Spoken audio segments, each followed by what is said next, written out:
Estamos aqui de novo no podcast Carreira e Negócios e hoje eu trouxe uma convidada mais do que especial, Paty Liu, né? Olha só, autora do livro aqui, O Poder do Tigre. Paty, muito obrigado por você estar aqui. A gente vai conversar bastante sobre negócios, sobre trajetória, entender um pouco também, aproveitar aqui a cultura oriental e toda a sua experiência com isso.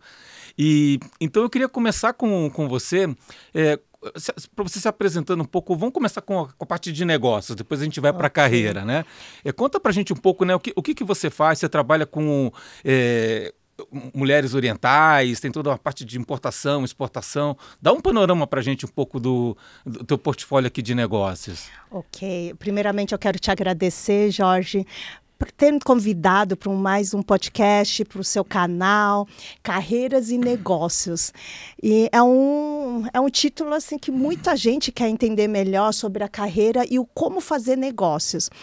E sobre a Patrícia fez muita coisa, 45 anos de idade, mas fez muita coisa. Quando eu era mais novinha, né, Jorge, os chineses falam, né, que eu sou descendente de taiwaneses, né, a ilhinha de Taiwan. E meus pais migraram muito cedo, minha mãe, né, muito cedo para o Brasil. Enquanto O Poder do Tigre conta, né? Tem que contar um pouquinho, né, da família. A gente honra nossos pais, que sem eles a gente não estaria aqui, né, quem eu sou hoje. E eu não era muito inteligente nos estudos, né? Então, você sabe que os orientais são muito exigentes, né? Porque a única coisa que a gente tem, né, que seria a nossa carreira na infância, é o estudo. E a carreira deles é ganhar dinheiro para proporcionar o melhor estudo, qualidade de estudo para a gente. Então, a Patrícia não tinha facilidade, ela tinha problemas em concentração e se hoje fosse fazer algum teste, eu teria um TDAH. Eu nem quero fazer esse teste porque a gente trabalha com desenvolvimento humano e a gente sabe que muitas coisas a gente coloca, né, problemas, doenças e a gente se diagnostica com certos doenças. E antigamente não tinha esse nome, não tinha tantos conhecimentos e não tinha nem pediatria, né, na nossa época. E como que a Patrícia não gostava de estudar, aos 16 anos já começou a trabalhar, né, dando aula de mandarim, como que eu vim a partir do berço, graças aos meus pais, exigindo, mesmo morando no Brasil, exigindo Você falar nasceu mandarim. no Brasil e aprendeu mandarim com seus pais? Em casa. E seus pais nasceram em Taiwan, os dois? Meu pai quase nasceu no navio, né? Porque, vamos falar assim, a raiz é chinês. Né? Só que aí tem um lado político, né? Na época da Guerra Fria, tudo isso. Aí minha avó, que pertence à família imperial, que a gente fala que tem sangue azul, então, ó, com todo orgulho, eu tenho sangue azul. E eles tiveram que sair do país porque eles tinham muitas propriedades. Então, a gente sabe que, na época, questão política, porque tinha que fazer uma reeducação social, né, para se adaptar à sociedade, porque eles nasceram sem precisar pensar no lado financeiro. Já recebia, né, do imperador, do império, porque pertencia à família nobre. Aí minha avó, né, casada com meu avô, você tinha que escolher o partido, capitalista ou comunista. Então, ele foi para o capitalista. Aí, capitalista teve, né, a gente não fala que é uma perda, mas eles foram para Taiwan. E nisso, minha avó estava grávida, quase meu pai nasce no navio, você acredita? Aí, onde teve a proclamação da República de Taiwan, eu acho que é assim que se fala. Tá, então foi no navio indo da China continental para Taiwan. E quando eles colocou os pés em Taiwan, na terra firme, que minha avó colocou os pés, aí meu pai nasceu. Então, quase que ele nasce sem local. E então, meu pai depois, ele estudou em Taiwan, engenharia civil. Aí ele veio para o Brasil. Minha mãe e meu pai namoravam via carta. Hoje é WhatsApp, hoje é nem é MSN é mais, né? Hoje é WhatsApp.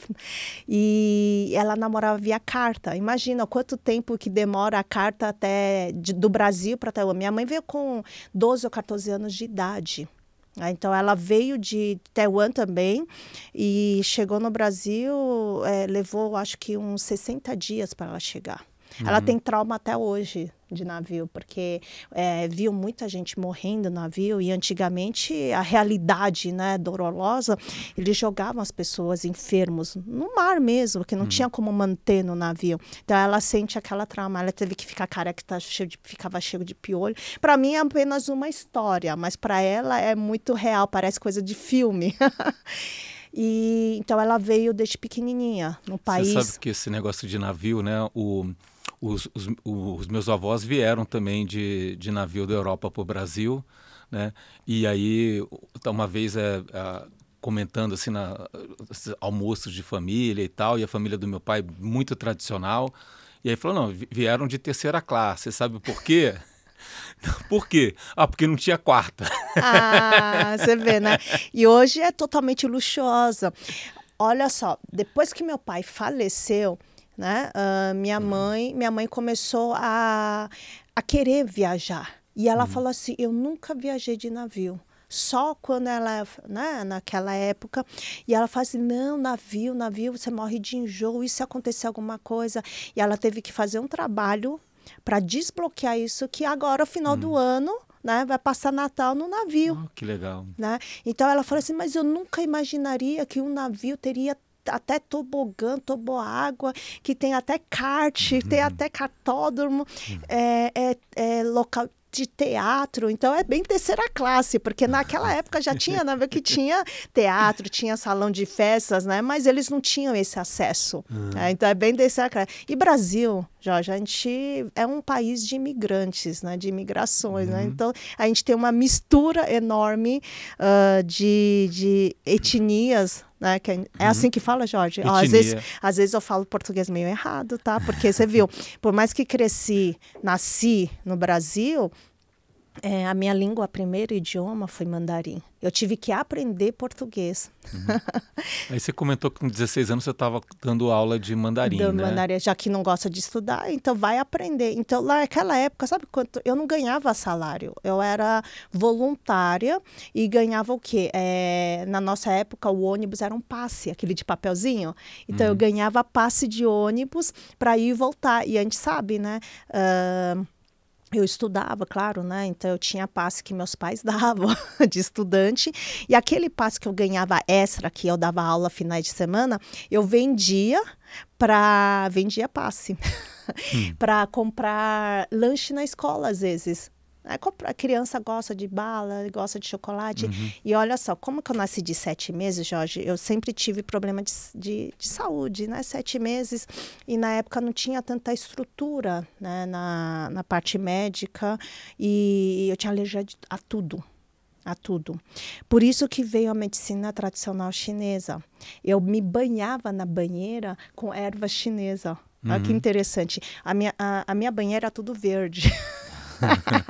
E na época ainda conseguia trazer, porque no Brasil não tem essas ervas, na época não tinha essas plantações, e até hoje ainda falta, a gente entra no debate assim, se legaliza ou não legaliza, mas as empresas grandes, farmacêuticas, às vezes a gente está no debate, né, porque existe um ganho enorme, né, de faturamento para empresas farmacêuticas, e essas ervas naturais entrariam em conflito. Mas uma hora dessas deve ir. Eu me lembro que na China tinha umas lojas assim enormes, assim, só com chá e ervas, né? Você que trabalhou lá, né, tem cavalo marinho. Não era, Jorge? E eu fui expatriata lá também, Jorge. Trabalhei lá 5 anos para uma empresa judeu, né, que eles têm indústria, ainda tem aqui, então não é que tem ainda a indústria no Brasil, de pastilhas de freio, né? E a parte de desgastes. Mas você foi com quantos anos? Nossa, eu fui no período das Olimpíadas de Pequim. Né? Então é 2016, não. Não. 2000 e... Caracas, falha a memória. Pequim. Foi 2008, por 2008, aí. Então. Eu fui nesse período, né? Eu fui primeiro para estudar. Né, que eu queria sair das asas da proteção dos pais. Por mais que eu trabalhei cedo, mas sempre tinha proteção. Pai, né? Você sabe que pai protege, né? Você que é pai também. E até que eu falei, não, eu quero a minha liberdade.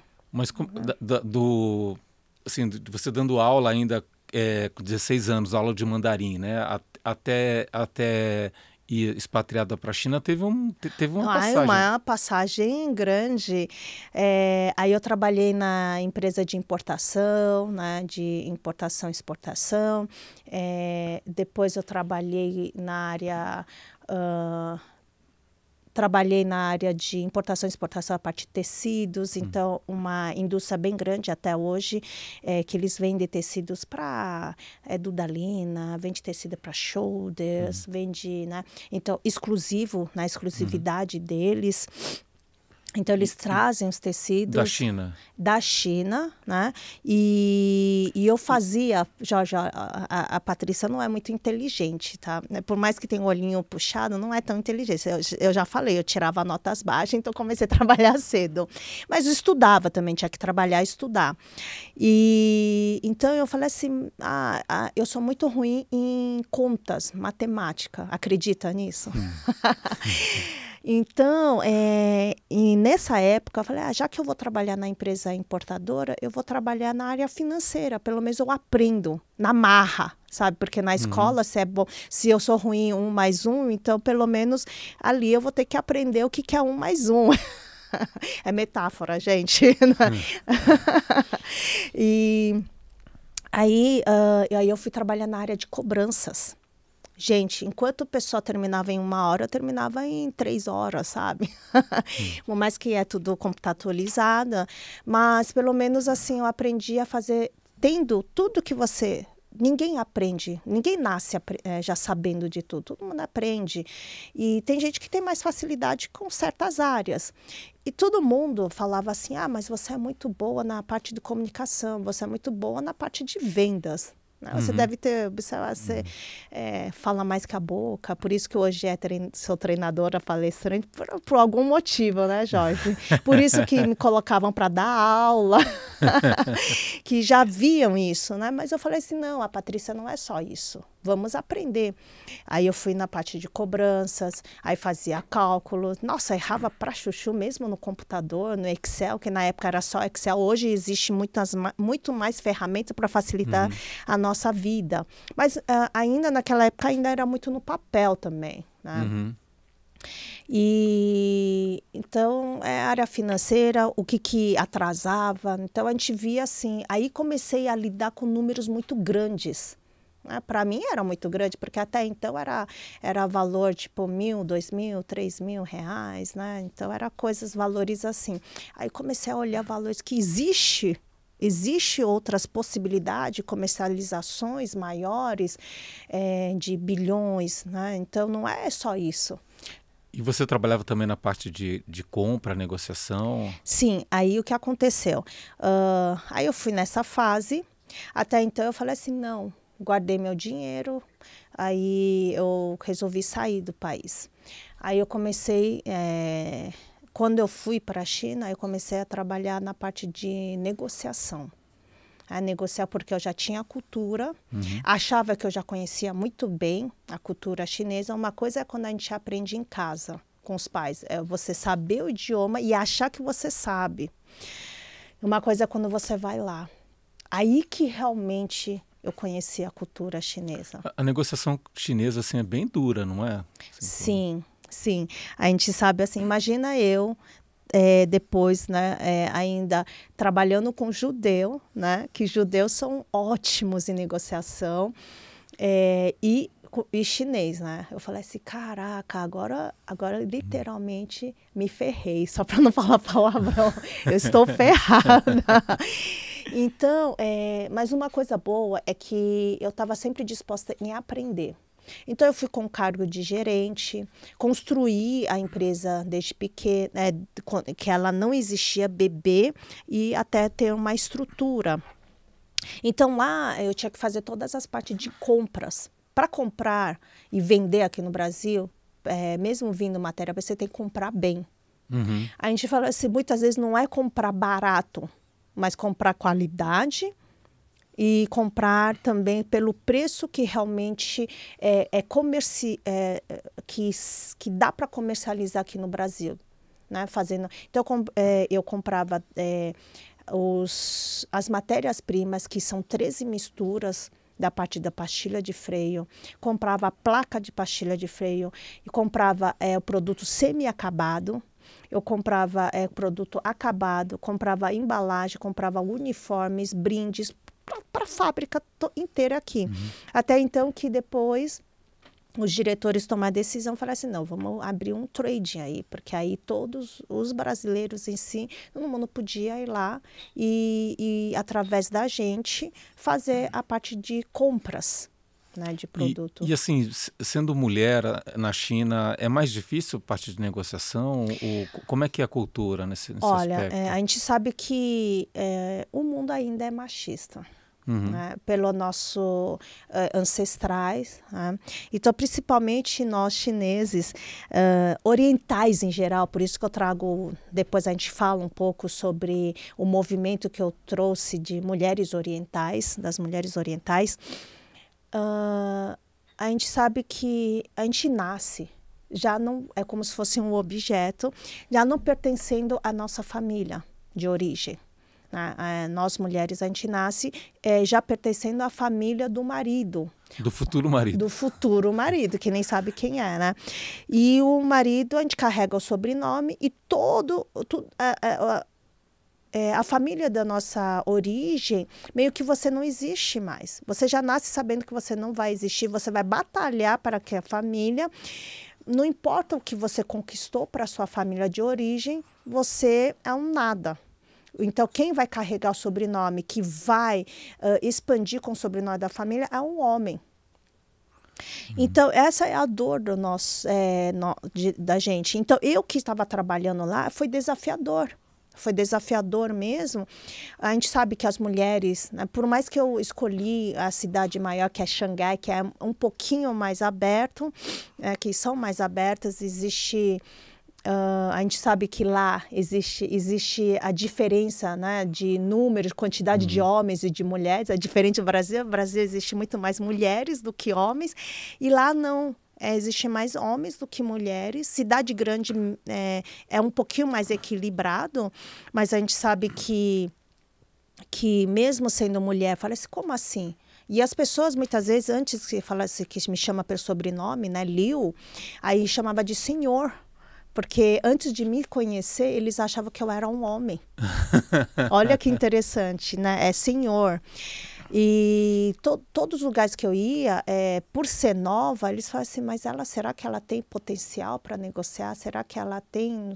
Claro que eu tinha um suporte muito bom dos meus diretores, que são judeus, né, que aprendi demais com eles, demais. Eu agradeço muito a eles para ensinar, né, como faz essa parte de negociação, como fechava mesmo um contrato de negociação para umas boas compras, como que fazia a parte de comparação entre produtos que era mais acessível no momento que é no Brasil e o momento que é da China. Então, tudo isso a gente tem que calcular para ver se há um ganho final. Senão, qualquer indústria vai para falência. Então, a gente vê que você que tem mais expert nisso, a gente vê que muitas indústrias eles vão para falência por conta dessa má administração, né, dos funcionários, má contratação e também na parte de compras e vendas, porque não negociou bem. Sabe que eu cheguei a morar em Xangai também, né? E aí me deram uma dica, né? Assim, mas aí eu tô falando aqui de turista negociando na loja. Falou assim, você vai, chega no primeiro horário e vai fazer a primeira compra. E aí você pede as coisas que você quer e aí você negocia do preço, porque tem uma lenda que se a pessoa não fizer a primeira venda, o dia vai ser terrível, né? Isso. Então você vai lá, negocia e assim, o preço que eles cobram, eu estimo aqui que é 4, 5, 10 vezes mais caro do que eles poderiam estar oferecendo. Então eu quero isso, faça as compras de turismo, eu quero esse tópico e aí você fala, não, vou pagar 3, 4, 5 vezes menos. E aí a pessoa, não, você pega e vai embora. Aí o chinês vai atrás correndo, não, volta. Aí você acaba comprando muito mais barato, mas com a certeza que fez um péssimo negócio, né? Ainda não é o melhor, né, Jorge? Os chineses têm isso, por exemplo, quando eu falo assim, nos meus treinamentos, normalmente a minha mãe que está aposentada agora, ela que fica, ela pegou a loja, né, que tem os produtos, né, da Patrícia, e ficou para ela. Então, ela que cuida, ela que administra, e é bom, porque você acaba mexendo a mente. A gente fala assim que nunca pode parar. Se você para, a sua mente começa a ficar preguiçosa. Por isso que adoece cedo, né? Então, os orientais têm longevidade, por quê? Porque nunca para. Sempre está exercitando.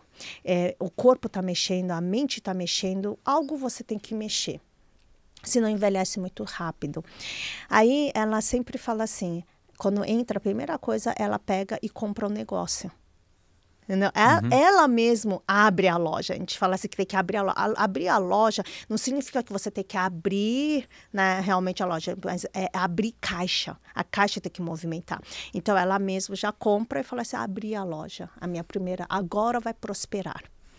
Pode ser para muitas pessoas, é uma crença, você está auto se enganando, mas aí você tem um trabalho o quê? Da sua mente que já está prosperando, aí entra as pessoas, aí vem mais compras, tudo a gente fala assim que é o lei do pensamento e muita gente acredita que você que prospera, que faz, atrai, não é? É lei da atração, que muita gente falam isso. Então, ela acredita nisso e sempre funcionou. O importante é funcionar. Funciona, aquilo lá dá certo e tá tudo bem.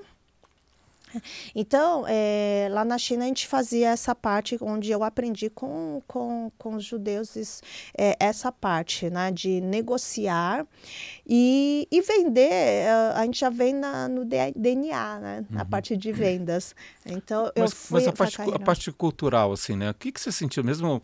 Tendo toda essa bagagem já chinesa e tal, mas vivendo também no Brasil, quando você vai para a China, assim, qual foi o impacto assim, cultural para você? Olha, o meu impacto foi... Lá é muito populoso, muita gente, Jorge. Você ficou impactado com a quantidade de pessoas logo que você chegou lá? Eu fiquei assim... Uau, realmente é muito populoso, né? Muita gente e muita gente buscando oportunidade.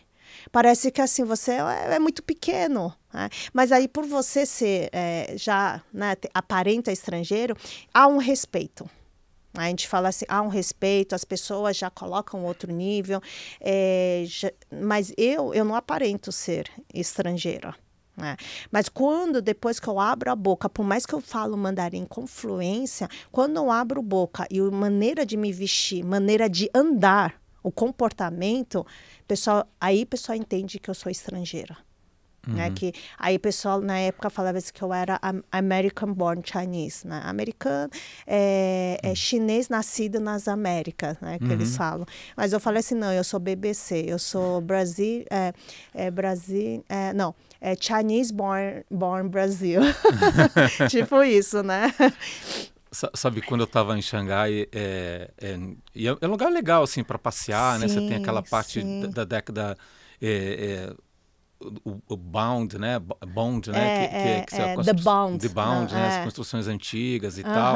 Aí você tem um lugar onde você tem os templos muito mais antigos ainda. Sim. Eu estava em Pudong crescendo assim. Nossa! E aí eu, no final de semana, porque não dava para voltar para o Brasil, aí no final de semana eu ia passear assim, aí eu começaram a pedir para tirar foto, né? Você virou um ator. Aí primeiro foram as meninas, eu falei, poxa, eu tô arrasando aqui, né? Depois começaram a aparecer homens também pedindo para tirar foto comigo, né? Eu falei, o que tá? Tem alguma coisa estranha, né? Aí depois eu pensei o seguinte, poxa, imagina, a gente vai para Manaus... E aí tem um índio, né? Todo... Sim, a caráter. Né? As pessoas vão querer tirar foto, né? E aí eu descobri que no final de semana tem muito chinês que vai fazer turismo, né? Que vai ver, vai para Xangai para conhecer no interior e tudo mais. Isso. E não tem contato com estrangeiro. Com estrangeiro, né? É bem isso mesmo. Você virou o ator famoso lá. E para eles é uma honra, sabe, poder estar do lado de um estrangeiro, né? E então eles admiram. Da mesma maneira, aqui no Ocidente, o ocidental, né, não discriminando ninguém, eu estou usando essa palavra para ter um entendimento. A maioria das pessoas, desde da escola, né, as pessoas falavam assim, nossa, olhinho puxado são mais inteligentes. Eu já falei, eu não era. Sempre há exceção, a Patrícia era a exceção. Eu tinha dificuldade de aprendizado, de concentração, tudo mais. Hoje eu sou inteligente, muito, tá, gente? Aí as pessoas olhavam e falavam, essa daí tira nota alta. Então, a mesma coisa aqui. Então, quando você estava lá, você era autoridade. Aqui, as pessoas acham o quê? Que os orientais em si ganham melhor, né? Têm os melhores salários, estão nos cargos melhores.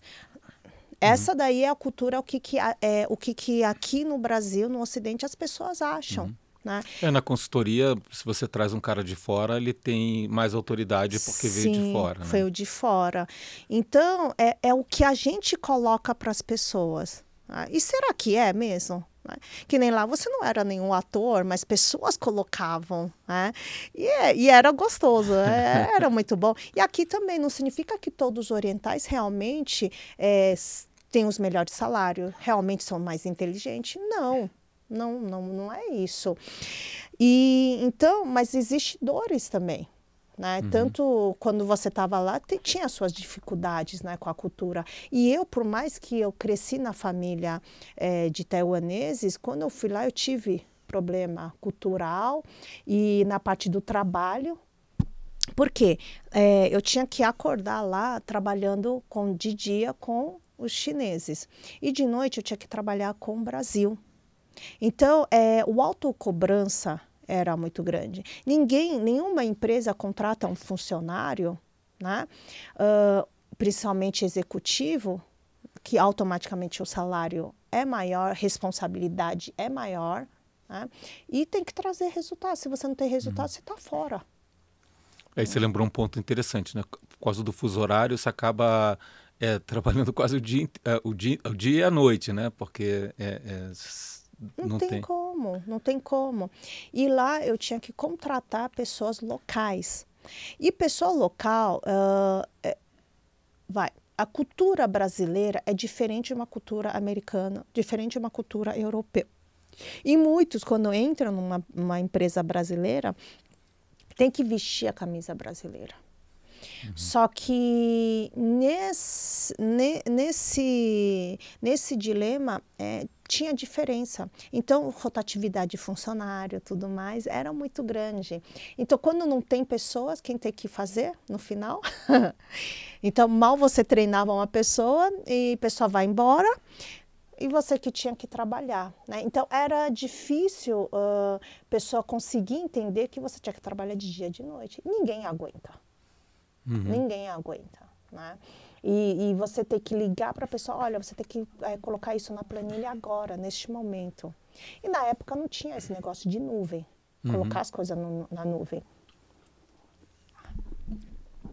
E na época você tinha que colocar, não tinha esse negócio de colocar na nuvem. E você sabe que na época quando eu estava lá, a gente usava muito Skype.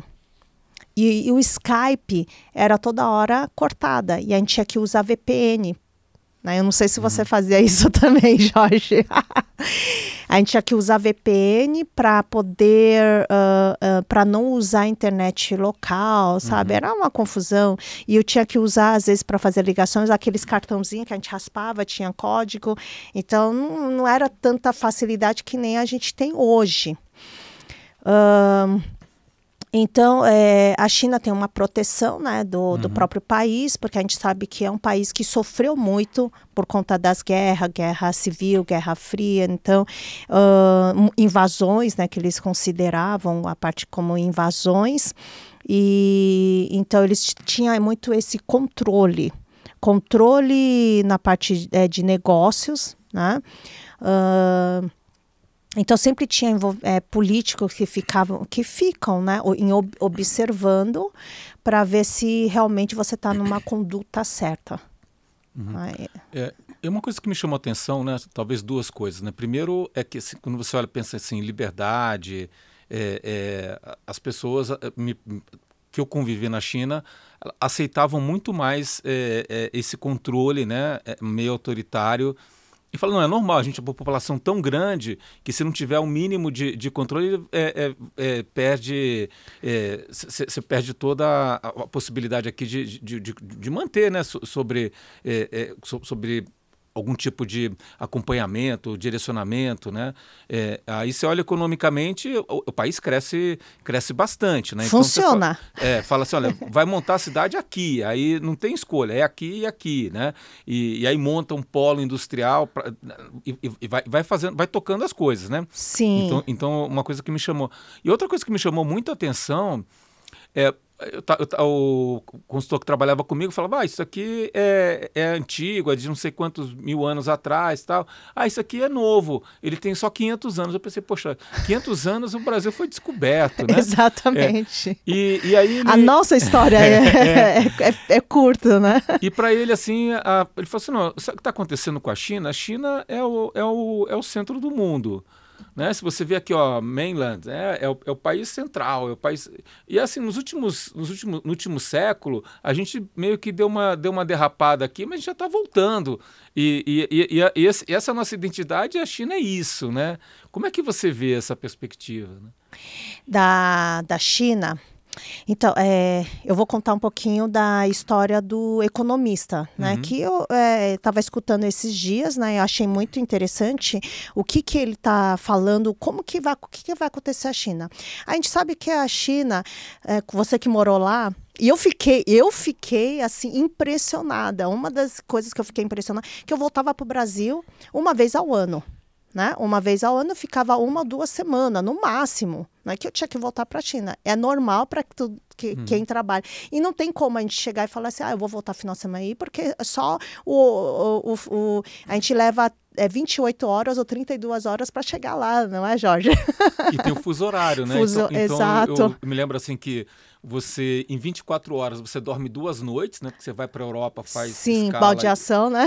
Então, em 24 horas você dorme 2 noites e na volta é o dia mais longo da sua vida. Exato. Eu me lembro que estava voltando, o sol se pondo, não se punha e o avião vai mais ou menos na velocidade da rotação da Terra. Sim. Você vê aquele, o pequeno príncipe, né? Que ele dá um passo para trás para ver o pôr do sol de novo. Né? Parece que gira ao contrário, né, Jorge? É um dia de 36 horas, né? Aí, mais ou menos, a gente perde 1 semana, né? Ida e volta. Então, não dá. Então, 1 semana foi embora. A gente volta e a gente fala assim, vira uma bagunça para você organizar. Parece que você leva quase 2 semanas só para organizar o trabalho que você perdeu 1 semana fora da China. Era bem isso. Aí eu vi que em 1 semana, sério, Xangai, aí no aeroporto que ficava em Pudong, né? Aí eu falei assim, gente, aí eu falei assim pro taxista, você tá pegando o caminho errado. Ele faz, não, eu tô subindo esse viaduto, vai chegar mais rápido. Eu falei assim, não, você tá levando para dar a volta. Você tá achando que eu não moro aqui?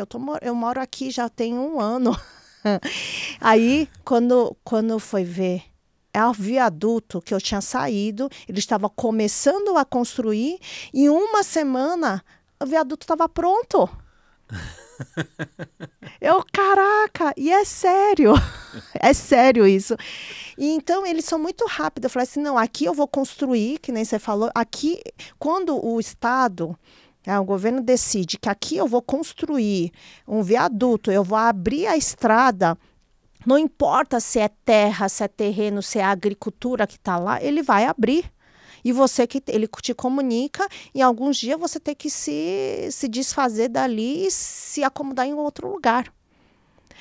E funciona. Né? Imagina nós aqui. Né? Às vezes eu fico pensando, poxa, a linha que agora está pronta, né? A gente que mora perto de Moema, tudo mais, a linha Lilás. Aí meu pai, né, falava assim, nossa, desde que você nasceu, já falavam que ia construir a linha Lilás, e há quanto tempo que está pronto só? Meu pai, 35 anos atrás, né, falou que ia estar pronto a linha Lilás, já estava no projeto, e só agora que ficou pronta a linha Lilás. Faz pouco tempo, acho que tem 5 anos, não é mais ou menos? 3 anos, 5 anos. É que passa muito rápido. Tem um pouco mais de 5, mas... Não é? Mais ou menos isso. Aí te fala assim, pô, quantos anos levou? Aí meu pai falou assim, já estava no papel, desde o Maluf, desde... Paty, mas você começou falando aqui, tinha dificuldade com a parte de fazer conta, né? E o pessoal te rotulava como menos inteligente... Mamãe e papai, né? Porque eles eram super rápido. Que você sabe que, Jorge, tem métodos, né, matemáticos. Você viu que os chineses olham um número, assim, a tela inteira, que nem daqui, a tela inteira. Aí eles conseguem te dar o resultado, né? Não pede para fazer isso, tá?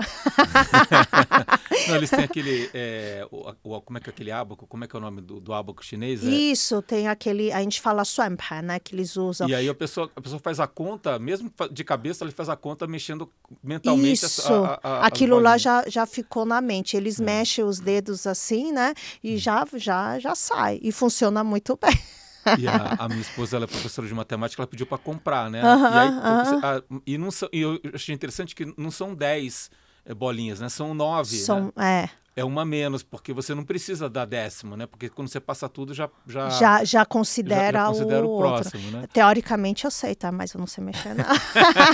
Mas aí a pergunta é assim, aí você vai narrando um pouco da sua trajetória profissional, montar um negócio lá na China, com toda a diferença cultural, conseguir coordenar, trazer um pouco dessa equipe local e tudo mais. O que você... Qual foi a transformação, né? Quando você olha, né? Em termos de... Pensando assim, inteligência, em todas as dimensões de inteligência, desde emocional... Sim. O que aconteceu com você, né? Para dessa transformação, primeiro, né? Uma virada de chave, né? Exatamente, para trazer resultado e também tem que ser uma mudança mental, né? Sim, sim. A gente sabe assim, o meu país natal é Brasil. A minha família está no Brasil. Papai e mamãe no Brasil, vovô, vovó no Brasil, bisavô, bisavó no Brasil. Então, para mim, a minha raiz é Brasil. E sempre vai ter, se eu trabalhasse aqui no Brasil, sempre vai ter proteção do papai e mamãe, você não cresce, você está na aba. Por mais que eu comecei a trabalhar cedo, mas você você volta para sua casa. Mas quando sair, automaticamente o ser humano amadurece. Porque você não tem mais proteção, você tem que trazer o poder do tigre interior para quê? Para que você possa enfrentar o mundo. Né? Então, essa foi a primeira virada de chave. Claro que a gente começa a questionar. Poxa, mas eu já estou numa idade, né, que eu trabalho, já estou numa idade, eu vou lá estudar, eu vou encontrar meus raízes. E o que vai ser da Patrícia? E quando eu primeiro saí, eu fiz um movimento. Primeiro eu saí. Aí eu falei para o meu pai. Pai, eu vou estudar em Canadá, eu vou estudar na China. Procura uma faculdade lá. Graças a Deus, como é que eu fiz pós-graduação na USP e consegui uma transferência para a China. Então, eu consegui as melhores faculdades lá. Eu podia escolher faculdade de Pequim, faculdade de Fudan, né? Faculdade de Jiaotong, né? São 5 melhores faculdades consideradas em toda a Ásia. Toda a Ásia. Mas ao invés de escolher, olha que burrice, porque é jovem, né, não pensa, hoje eu penso, eu poderia ter escolhido Faculdade de Pequim, porque ele é um dos melhores considerado no mundo, né, e onde as pessoas quebram a cabeça, como se entrasse numa USP, né, quebram a cabeça para poder entrar, mas eu entrei, nem sei como, né. Aí, depois lá eu consegui um emprego. É um amadurecimento, porque eu comecei a trabalhar como era período das Olimpíadas, para TV, para não sei o que lá. Então, eu comecei a enxergar, o mundo foi se abrindo. Porque TV, jornalismo, é um outro mundo. onde a Patrícia vivia, né? A parte de cobrança, a parte de financeiro. Porque financeiro, cobrança é muito tranquilo. Você senta lá, faz a conta. Quem está devendo, quem não está devendo, né? O que posso comprar, o que eu não posso. É muito claro, é número. Mas eu não gostava. Eu acho que eu sou muito de rua, sabe? Para ir para rua mesmo. E lá, jornalismo, entrevista, então você tem que aprender a comunicação, a saber fazer perguntas. Aí o quanto que eu percebi que eu não sei fazer perguntas. Né? Porque o jornalismo é muito rápido. Se eu estou em frente de um jogador, se eu estou em frente, assim, você tem que saber ter o momento de falar e saber o momento de colocar microfone. Né? Eu nem sei por que eu sabia. A pessoa fala, você já fazia entrevista? Não fazia entrevista. Mas isso veio no automático. Aí eu percebi, olha, a Patrícia tem dom para isso. Mais um aprendizado. Né?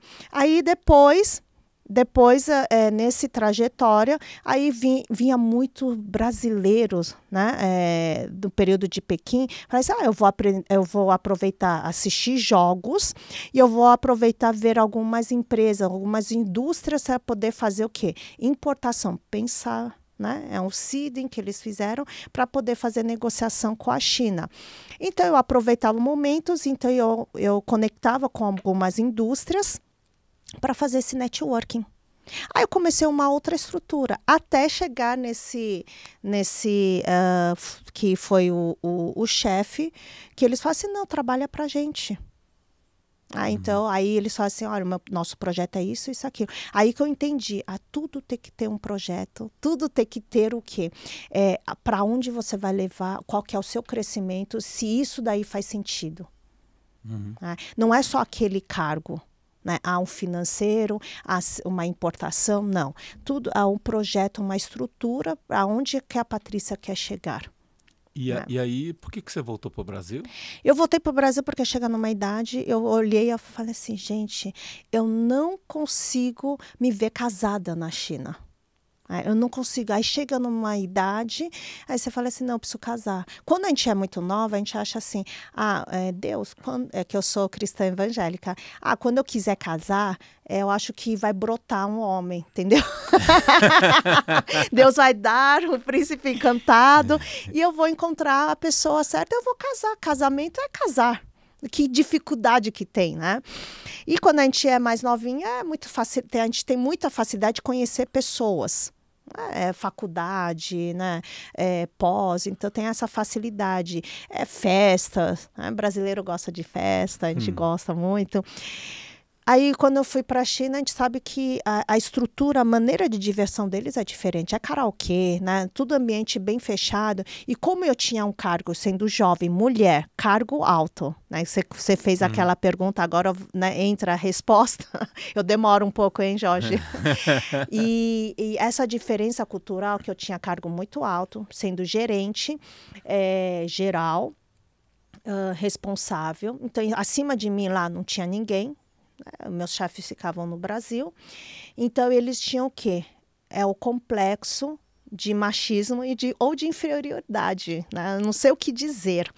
Então, para eles falam assim, não, ela é estrangeira. Né? Então, tinha muita gente querendo apresentar. A gente fala assim que é miai, em japonês fala miai. Então, eu queria apresentar pessoas para mim. E eu não era aceita, você acredita? Mesmo ganhando bem, tendo um cargo bom. e eu era recusada antes de me conhecer. Olha isso. É a rejeição, gente. Eu tive que fazer um trabalho, mentira. Então, eu não me via casada com o chinês, né, local. Para mim, tinha que ser talvez um chinês como eu, estrangeiro. Né? E quantas pessoas? Por exemplo, muita gente que era expatriado para lá, já vão expatriado casados com a família. Jorge, você sabe, né? Você era casado, então as pessoas te expatriavam já com sua família, com a esposa, com os filhos. E eu não, eu fui expatriada solteira, sozinha. Então, primeiro, a gente tem que focar no trabalho, tem que dar resultado, né? E segundo, qual o tempo que eu tinha para poder conhecer gente. Só se for apresentando, porque eles são muito fechados, quadradinho, né? A gente fala assim que cada perfil de pessoas tem a sua tribo. Então, normalmente são tribos que pessoas já crescem da mesma escola ou da mesma província. E chineses, eles são muito assim. Eu caso com as pessoas da minha província. E lá tem quantas províncias? Uns 200 e poucas províncias.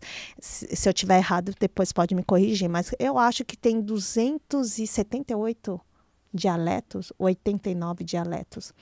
Você sabe que cada região... E é como se fosse um idioma diferente. Não a gente diz que é dialeto, mas é como se fosse língua diferente. Você já escutou, né? Então, não é só mandarim, eu falo apenas o mandarim. E então as pessoas começaram a me apresentar. E antes de me conhecer, eu falei, não, ela é estrangeira. Não, mas ela fala mandarim também. Ah, mas ela é gerente e eu sou apenas coordenador. Aí eu, que negócio é esse? Não quer nem me conhecer? Então foram vários, assim. E chegaram assim, as tias falaram assim, não, vamos isso, vamos aquilo. E as pessoas que iam, sentavam, né? Como se tivesse um mesa de jantar assim, para me conhecer, já a gente sentada assim. E eles já se diminuíam. E a primeira pergunta que as pessoas têm hábito numa mesa de amigos, não é nem conhecer, imagina quando está conhecendo. Eles perguntavam qual que é o seu salário anual. Então, aí já começa a diferença cultural. Eu ficava assim, nossa, que invasão de privacidade. Aí eu falei assim, como assim? Patrícia, mal de matemática, anual? Ano? Não, eu nunca calculei quanto eu ganho anualmente, brincadeira. Mas aí você fala assim, gente, para que quer saber quanto que eu ganho anualmente? Para saber que nível que você tá. Eu não sei se vocês já fizeram essa pergunta para você, que isso daí para eles é uma pergunta normal, comum, mas para brasileiro ocidental a gente fala assim, mas aí a minha resposta sempre era, olha, a minha cultura brasileira, a gente nunca pergunta isso. Eu tenho amigos que é desde a minha infância. E eu nunca soube quanto que eles ganham mensalmente, muito menos anual. Porque quando a gente sai entre amigos, a gente não fala de negócio. A gente fala o quê? A gente fala da gente. A gente quer distrair, a gente quer tomar uma cerveja boa. A gente quer conversar de outras coisas, menos de negócio. Claro que às vezes a gente pode reclamar um pouquinho do chefe, com o colega de trabalho. Você pode até deduzir qual que é o salário da pessoa, qual que é o nível de trabalho, né, da pessoa. Se a pessoa está bem financeiramente ou está mal, você pode até deduzir, mas a sua dedução, mas nunca ninguém pergunta. Ou pode acontecer de realmente a pessoa chegar em particular para você, se um dia a Patrícia de mal, falar assim, olha, eu preciso de uma ajuda, porque eu estou mal, quase estou falida, né? Acontece, um amigo de coração. É verdade, não é, Jorge? Então, aí eles passaram a entender e a respeitar um pouco mais. Entender que muitos estrangeiros se sentem invadidos. Está invadindo o meu terreno, meu filho. Aí eles passam a entender melhor. Eu não sei se já aconteceu isso com você. Comigo, eu morei 2 anos na Alemanha, né? E aí, quando eu fui para a Alemanha, a minha avó era alemã e tal. Eu achei que eu fosse um pouco, né? Tivesse um pouco da cultura e tal. Aí, quando eu cheguei lá, eu descobri que eu era 100% brasileiro, né? Eu também descobri lá. Eu adorei essa experiência, foi muito bom. A cultura, né? A cultura do país, assim, as pessoas têm um nível de conhecimento, né?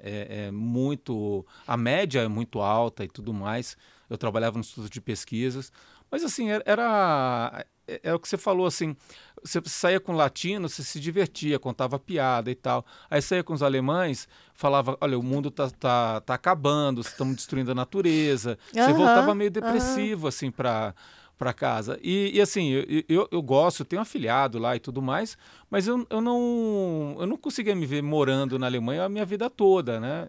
apesar de adorar o lugar e tudo mais, mas o lugar é aqui no Brasil, né? Então, Sim. eu entendo a dificuldade. a dificuldade. Aí eu tive que voltar pro Brasil, né? Eu falei assim, poxa, se eu não me vejo casada com um chinês, sem preconceito, é por causa da diferença cultural. Então eu falei assim, poxa, eu fiquei em Canadá, já fui para os Estados Unidos, né, Jorge? Eu sei que eu sou, agora eu tenho certeza que eu sou uma brasileira. Então eu falei assim, então aonde que eu preciso voltar? Para o Brasil, né? Para encontrar alguém, porque mulher chega no relógio, que eu falei assim, opa, eu preciso casar e constituir família.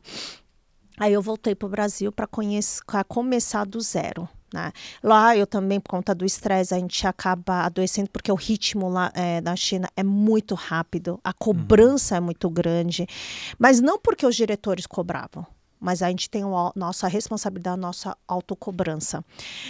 Então eu voltei para o Brasil e não é de uma hora para outra que a gente casa, claro. Aí eu voltei na parte da negociação, que eu sou muito boa, fazendo os projetos, que naquela época, quando eu voltei para o Brasil, tinha muitos projetos grandes acontecendo aqui no Brasil, negociação de nióbio de ferro, negociação de todas as nossas partes do commodity. Então, aí eu voltei para esses projetos. Aí eu te fazia também uns bicos nas exposições, né? Que você vê que às vezes tem muitos tradutores. Então, a gente tem que recomeçar. Né? Então a gente recomeça passo por passo. Então parece assim, nossa, eu estava no cargo hypando, né? Lá eu podia ter continuado, que tinha empresas, né, grandes indústrias brasileiras que estavam com sede lá. Podia, só que o que a Patrícia queria? Então foi uma escolha. Então a gente chega numa fase da nossa vida, ou é carreira, ou a gente tem uma escolha. Então, eu resolvi voltar mesmo. E hoje, né, casada, você conhece o João, né, agricultor e tudo mais, e é japonês. Então, às vezes, tem podcast que convida, entrevistas que convida para falar sobre, assim, a diferença cultural. Como que é o casamento entre um descendente de chinês e descendente de japonês? Mas é que nem, né, já entendeu. Ele é brasileiro e eu sou brasileira, entendeu? Mas claro que a gente tem o nosso DNA, que a gente carrega um pouco da cultura, você que nem de alemão, né? Então, de brasileiro. Então, há um mix e há uma diferença. Casamento já não é um negócio fácil, não é, Jorge? A gente vem de uma família diferente. Então, a diferença básica está aí. E aí, com isso, a Patrícia foi para a fase de treinamentos, da parte de desenvolvimento humano, parte de hipnose, atendimento clínica. E lá, como eu adoeci, fazendo um resumo na China como eu adoeci, aí eu fui para a parte da medicina tradicional chinesa. Então, tem a medicina convencional, que lá na China tem um espaço da medicina convencional, e tem a medicina tradicional chinesa, cada um no seu quadrado. Então, quando eu percebi, né, a minha face caiu, eu tive um deslocamento da mandíbula, eu não conseguia me movimentar, meu cabelo assim puxava, o estresse era nas alturas, e a parte alérgica, a minha pele começou a abrir, descamar, sangrar. Aí eu falei assim, meu Deus, a mandíbula caiu. E Deus sempre querendo comunicar, né? Eu falei assim, tá na hora. A gente não acorda. Aí eu falei assim, pai, você tá tratando diabetes e tudo mais, né? A sua saúde. E eu vi claramente na melhora na saúde do meu pai. Eu gastei. Mas o que eu investi no meu pai, né? Pela saúde dele, porque ele tinha problema no coração, ele já tinha feito ponte com diabetes. Você está falando da medicina tradicional? Chinesa. Medicina tradicional chinesa. Aí eu falei assim, olha, você está tomando insulina, né? Ele tomava todos os dias, né? E nível alto. E quando ele foi para a China, ele levou remédio para 3 meses. Aí a Patrícia carente, né, sem família, sem ninguém. Falei assim, pai, fica mais.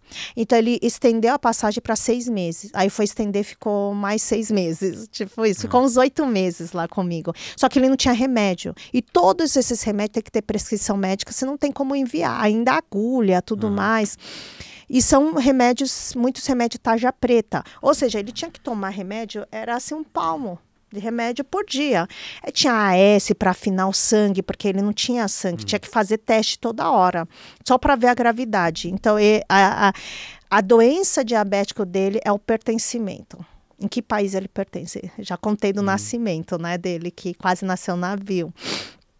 Então, ele acreditou que ele tinha que herdar a doença dele. Aí ele foi para a China, começou a fazer tratamento com a medicina tradicional chinesa. Ele chegou lá, Jorge, sabe aquelas camisetinhas, regatinha que os chineses gostam de usar na rua, né? Aqueles tradição horrível. Né? Uma hora dessa você pode mostrar até uma foto. Eles têm a tradição de usar aquela. E é muito quente a China, você sabe, né? Verão é quente assim, você fica parado, você começa a suar, pingar, né? Na rua. E ele não conseguia andar um quarteirão. Ele começava assim, não conseguia nem respirar. Ele não tinha força no joelho.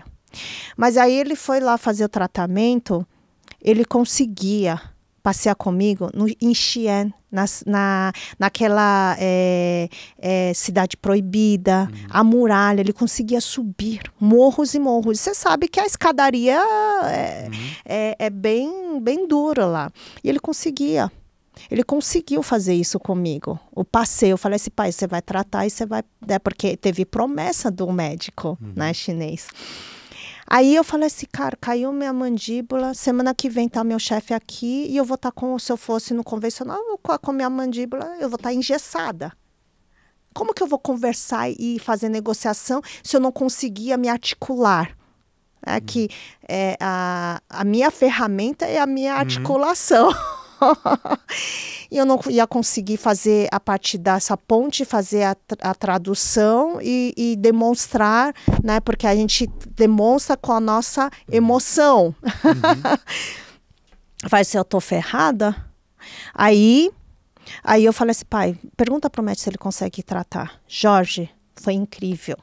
Assim, ele fez uma sangria, né, furou aqui, espirrou sangue, aí com Tai Chi Chuan, né, que aqui no Brasil talvez é mais conhecida como Jurei, né, mas Tai Chi Chuan é muito mais antigo. Aí a pessoa nem tocou em mim, mexe a mandíbula, mexe a boca, eu falei, não consigo mexer. Aí voltou, gente, no mesmo momento. Aí eu fui 3 dias seguidos. Aí, detalhe, né? Como eu lá não namorava nada, aí o médico falou assim, você vai ter que ficar 1 mês sem ter relação. Para mim, naquela época, estava tranquila. É polêmica, porque a gente tem que resguardar nosso time. Imagina falar isso para um homem. Aí eu fui lá e eu falei assim, eu vou aprender esse negócio. Porque chegava os pacientes lá, no convencional, eu falei assim, você só tem 1 mês de vida. E eu via a senhora assim, não conseguia nem andar, tossia assim, sabe? Porque ela estava com fibrose pulmonar. E a gente sabe, fibrose pulmonar é fim. 80% fibrose. E como que você aprendeu? Você estudou? Assistindo ele lá na marra, sabe? Aprendendo. Eu falei assim, tá sendo muito bom para mim. Não, deixa eu assistir. A Patrícia é curiosa, né? Isso daí vem de mim mesmo. Curiosa. Eu falei assim, nossa, eu quero aprender. Então, o que eu aprendi na China em todo esse período? A gente tem que ser humilde. Em querer aprender, né, Jorge? Porque a gente não pode falar assim, eu sei de tudo. Aí eu fui aprendendo. Aí sai de uma parte de negociação, vai para medicina, você viu que eu sou muito eclética, né? Começa a abraçar tudo. Aí eu fui lá. Aí eu voltei pro Brasil. Até que casei. Aí eu fui na parte de desenvolvimento humano. Aí o João falou assim, e a medicina chinesa? Você já é chinesa, você é oriental, você vai lá, aprende medicina nova germânica, medicina disso. E a medicina chinesa? Aí que eu fui resgatar a memória. É verdade, né? Lá eu estava assistindo, estava aprendendo. Eu não fui tirar nenhum diploma, porque a gente sabe que a medicina chinesa é milenar. Então, existem médicos muito bons que ficam escondidos e eles não não dão aula em faculdade. E um deles foi esse daí. E esse médico, ele atende o quê? No Palácio Vermelho. Não são médicos da faculdade tradicional chinesa que ensina, que vai lá tratar esses aí. Ele vai lá tratar. Olha que curiosidade. E aí, falando um pouco dessa parte eclética, né? Comenta um pouco também do Poder do Tigre, né? Um pouco... Do livro, né? Eu sei que no livro tem também essa parte da medicina, tem um pouco da parte de negociação. Tem. O que te levou a escrever o livro, né? E o que a pessoa vai encontrar aqui? O livro, quando eu comecei a escrever, eu não tinha título, tá, Jorge?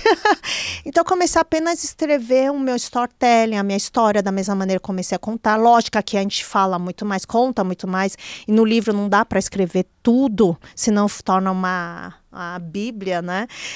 E aí eu conto um pouquinho da minha história, da trajetória, e o que fez a Patrícia escrever? Quando eu comecei a escrever, começou a colocar no papel o que realmente a Patrícia quer entregar. O que a Patrícia quer entregar que as pessoas precisam saber. Aí, quando eu comecei a pensar, eu quero entregar apenas saúde, porque para os chineses, para os orientais em si, para criar uma longevidade, em primeiro lugar você tem que ter saúde. Sem saúde você não vai a lugar nenhum. Não adianta você dominar o mundo, ser multimilionário, multibilionário, se você ficar acamado. Você estragou sua saúde e você não consegue aproveitar esse lado financeiro. Sabe quem aproveita? Talvez as suas gerações. E você não vai aproveitar. Então, eu queria entregar isso. Só que o que eu percebi, né, ao longo de dando treinamento, dando formações, as pessoas chegam numa idade... quando chega a uma idade de 50, 45, 50, 60 anos, começa a realmente olhar para a saúde. É um público que começa a olhar para a saúde porque a gente já está totalmente fodida, literalmente. Aí começa a tomar atenção. Mas os jovens em si, querem saber como ganhar dinheiro. 45, 50 anos ainda quer ganhar dinheiro. Então eu percebi assim, olha, então eu preciso comunicar também como que os orientais ganham dinheiro. Porque os orientais, se você for ver, principalmente é mais fácil dar um exemplo, os chineses saem de um país, a gente enxerga hoje em dia, sai do país sem nada, literalmente sem nada, porque é um país muito competitivo, para ganhar uma oportunidade fora, e vem sozinho, sem língua, sem conhecer a cultura, mas em um ano consegue ganhar dinheiro, consegue comprar o carro, consegue comprar casa e ainda trazer a família toda, e a família toda compra carro, casa e ainda abre um negócio. O que acontece? E a gente, que nós somos brasileiros, passa a vida toda, às vezes, parcelando um carro, parcelando um imóvel e ainda está em dívida. E trabalha também. Aí tem gente que fala, porque eles trabalham ilegalmente. Trabalham ilegalmente? Estão roubando? O que é ilegal? Né? Então, aonde está o mindset deles? Será que eles escolhem qualquer país aleatoriamente? Não. Então, é que nem nossos avós, nossos ancestrais, eles vieram sem nada. Então, a regra é a mesma, só que a gente está mais gerações aqui e esquece. Porque está muito cômodo. Esquece. E aí acha que, nossa, porque aquele velho ditado, o rico só é rico porque faz coisa errada. Não é? Então, é o nosso merecimento. Né? Então, aí eu falei assim, poxa, então eu preciso trazer isso. Qual que é a mindset chinês?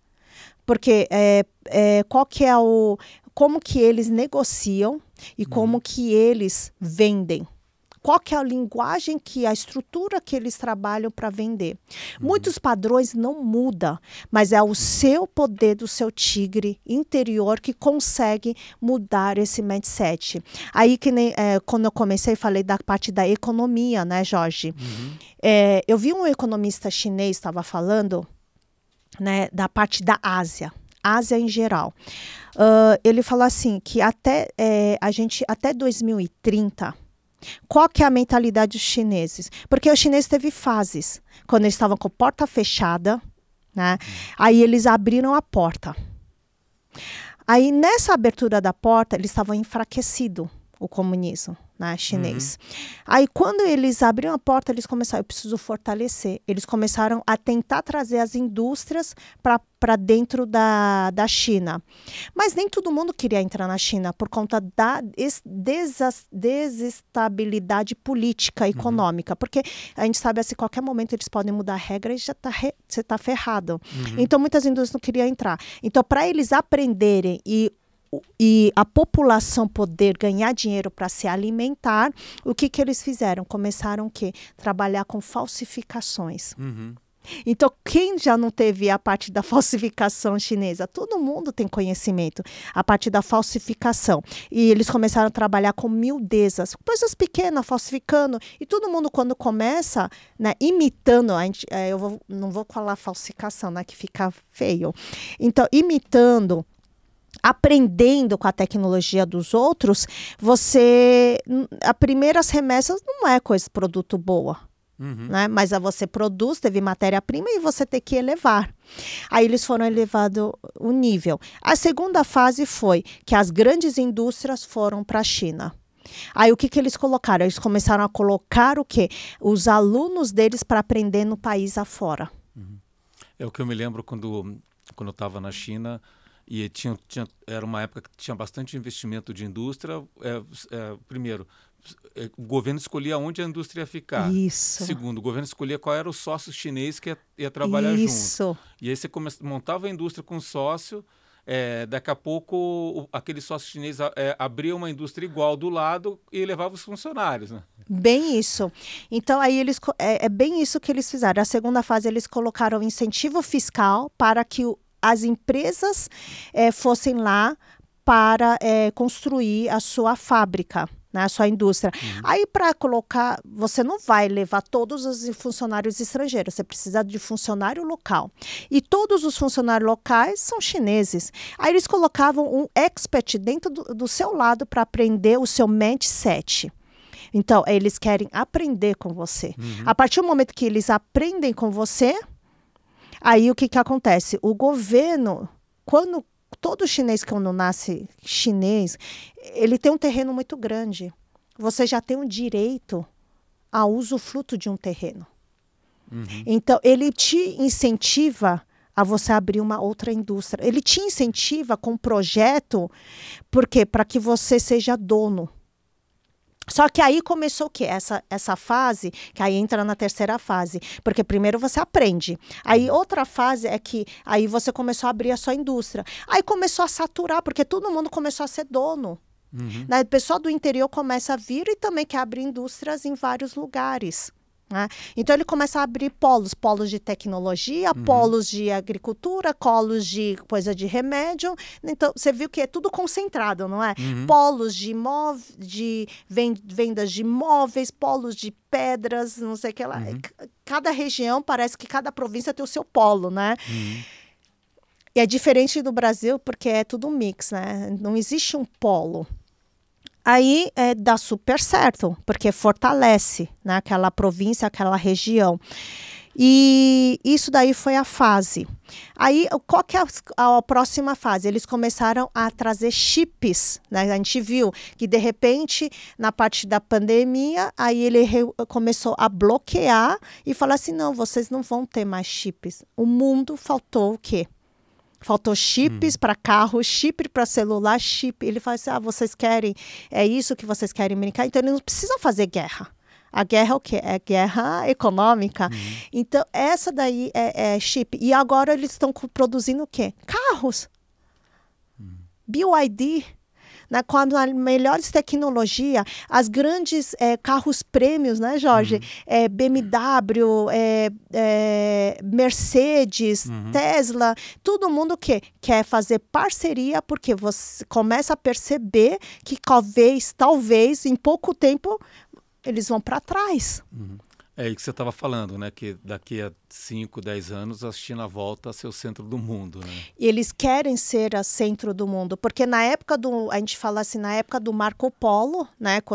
A época do Marco Polo, o pessoal falava assim, nossa, vai para a China porque a China era tapetes de ouro, né? Eles tinham pedaços de ouro, tapetes de ouro, porque na época era a parte da exploração de terreno. E agora a China fala assim que até 2030 eles já conseguiram ultrapassar a Europa, eles já tem país da Europa, né, que a gente não precisa falar, que usa moeda chinesa, não é nem mais moeda europeia, é moeda chinesa já. A comercialização é moeda chinesa. Mas é que nem a gente vai para a Argentina, a nossa moeda brasileira funciona super bem, não precisa usar moeda argentina. Então, é a mesma coisa. Agora, lá, o que o Brasil ainda ganha? A gente tem muito commodity.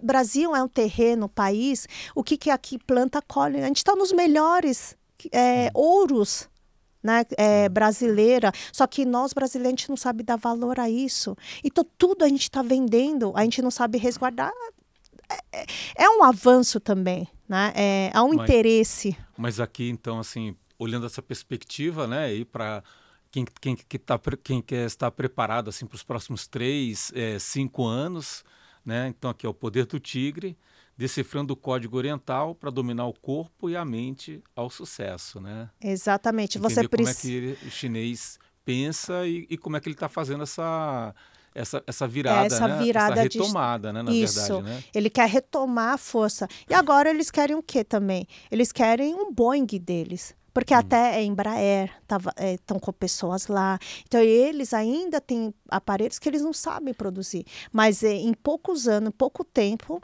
eles já querem ter o próprio Boeing, né? O próprio avião, né, chinês. Então, esse é o avanço. Ele não quer mais miudeza, ele não quer mais falsificação, ele não quer... Ele quer motivar, incentivar os chineses, o empréstimo, só para vocês saberem. O empréstimo chinês, ele te incentiva a criar indústrias fora do país, porque já está saturado. Então, ele quer que você traga dinheiro para dentro da China. De que maneira? É você explorando o externo. Não é exploração, mas investir no externo. Então, se os chineses querem, tem um projeto... né? Você consegue trazer a sua marca, mostrar o projeto para a China e ele te dar esse benefício de empréstimo. O empréstimo é 2% mensal. Ou, às vezes, dependendo do projeto, a indústria é anual, Jorge. Você que é a parte... Você sabe disso. Então, o que eles falam? Falam assim que agora é para você tem esses anos, até 2030, para ultrapassar, eles querem ultrapassar economicamente os Estados Unidos. Isso daí acaba sendo um polêmico, porque tem gente que fala que vai, tem gente que fala que não vai. E até 2035, eles querem, assim, de 30 até 35, vai ter, assim, uma adaptação da parte com os americanos para o quê? Para que o mundo cria um hábito que a chinês é a potência, que a língua, idioma chinesa também é a potência. Então, ao invés de todo mundo agora, que teve época que todo mundo idolatrava a Europa, né, hábito europeu, depois foi os Estados Unidos, aí o pessoal idolatra produtos japoneses, aí o pessoal idolatra hoje, que por conta do dorama, tudo mais, coisas coreanas. Então, eles querem que logo mais, até 2030, depois de 2030, que todo mundo idolatra a cultura chinesa, os hábitos chineses, que o pessoal começa a utilizar roupas chinesas. Né? Então, eles não querem mais que no mundo, quando você você viaja, eu quero economizar, você vai o quê? No restaurante chinês. Eles não, eles querem que as comidas chinesas sejam mais o quê? Glamouroso, mais gourmand. Né? Que nem comida japonesa, que é mais glamouroso, eles querem trazer isso. Aí eu trouxe um movimento, né, Jorge, movimento das mulheres orientais, que a gente sabe que nós orientais em si, já mudando de assunto, se você me permite, que a gente sendo oriental, que nem eu falei, essa parte do pertencimento, né? A gente tem as nossas dores. Então, para ser oriental, a gente tem que trazer força e potência. Né? Onde as orientais não precisam apenas servir, mas a gente pode ter a nossa virada de chave, a gente pode ser uma grande empresária, reconhecido na parte... A gente sabe que aqui no Brasil, a parte econômica, política, nós mulheres só tem 12%. Né? A gente não tem poder de fala, a gente não tem tanto poder. Então, a gente pode trazer isso, né? Um apoiando o outro. Então, eu trago a parte do movimento das mulheres orientais, onde, né, que há um encontro onde pessoas que apreciam a cultura, só mulheres, gente, aprecia, sendo ocidental, que aprecia a cultura, que sabe que tem o que contribuir para as mulheres orientais para trazer um novo mindset, visões, da mesma maneira que a Patrícia foi saindo, né, se conectando e tendo visões diferentes, com áreas diferentes, essas mulheres que eu quero que também tenham essa visão. Né, para poder variar dentro da sua indústria, dentro da sua, sendo agricultor, sendo a pessoa que tem um comércio, uma loja, pode abrir mente para outras áreas, a parte da economia, startups, a pessoa acha que sabe o que é startup e não sabe. Então, eu quero que abre a mente para abrir possibilidades. Tem gente que sempre foi dona de casa, sempre serviu, você sabe que orientais... casa, então você serve marido, serve filho, serve sogro, sogra, aí de repente esses líderes morrem, os filhos criam para o mundo, e aí? Quem eu sou? E quem quiser te conhecer melhor e quiser também, para as mulheres, orientais ou não, né? Sim. Participar, como é que faz para te encontrar? Eu tenho o meu Instagram, que é a doutora Patrícia Liu, e tem o meu Instagram que é CMO, que é Clube das Mulheres Orientais, que vocês também no Instagram conseguem ir lá, e também consegue se inscrever, porque uma vez por mês a gente tem esse encontro, né? Tem esse encontro que ou é um almoço, ou é um chá da tarde, que normalmente é final do mês. Eu sempre vou nos lugares mais luxuosos, que esse anterior foi no Empório Fasano, porque nós mulheres a gente merece. Tem gente, Jorge, falava para mim, mas esse lugar eu não consigo nem entrar para consumir. Você consegue sim, um café, um chá, um bolo, você consegue. Às vezes a pessoa acha que é um local uau, sabe? Mas a gente trabalha, isso é um trabalho de mindset, é um merecimento, porque a prosperidade, você é uma pessoa próspera, né? Então você começa a agir sendo uma pessoa próspera, se conectando com as pessoas prósperas. Isso é um avanço, já é, né, uma virada de chave. Então, lá você consegue se inscrever para esses jantares, que agora vai ter um almoço no dia 28, que vai ser no Urus. Né? Então, eu negociei um cardápio especial para essas mulheres com entrada e consome também quem quiser, se não vai lá só para conhecer. E há um clube das mulheres orientais. Então, o clube das mulheres orientais, só as orientais podem participar. Então, não adianta você ser casada com o oriental, que você não vai. Só as mulheres orientais. E também eu tenho um que vai acontecer em novembro, que vai ter rodada de negócios para as mulheres orientais, onde vai vir pessoas assim de banco, vai vir pessoas de indústrias que dá para e esse também que todo mundo pode participar. Muito bom. Então você, mulher oriental, né? É CMO, né? No Instagram. CMO. CMO. Clube das Mulheres Orientais. Nossa, como foi bom bate-papo, né? Acho que a gente viajou pelo mundo, né? Viajou aqui por culturas. Foi para Oriente, foi para Alemanha, para os Estados Unidos, Brasil. Bom, obrigado. E você que está assistindo aqui o podcast Negócio e Carreira, se você gostou, compartilha, clica aqui para seguir o canal. Né? E divulga o podcast. Patrícia, muito obrigado. Jorge, eu quero agradecer, gratidão mesmo. E você já percebeu que eu gosto muito de falar. E, pessoal... A gente foi para Angra, né? Você falou bastante. Foi. No caminho eu falei muito. E negócios, é sempre carreiras e negócio. Negócios, a conexão, network é extremamente importante. Então, ó, compartilha esse conteúdo, esse podcast, faz comentários, fala quais são as suas dúvidas e quem sabe depois o Jorge fala para mim, a gente pode estar respondendo as suas perguntas, suas dúvidas, né? E o que você quer escutar mais.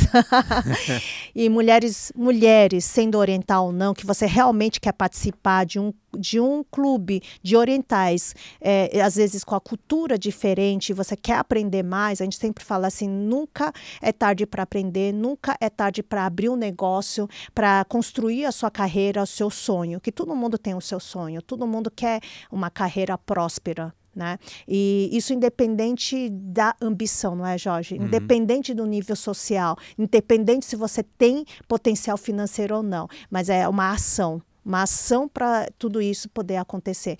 Um beijo, pessoal. Eu sou a Patrícia Liu e no meu Instagram é doutora Patrícia Liu ou CMO Clube Mulheres Orientais. Um beijo, até a próxima.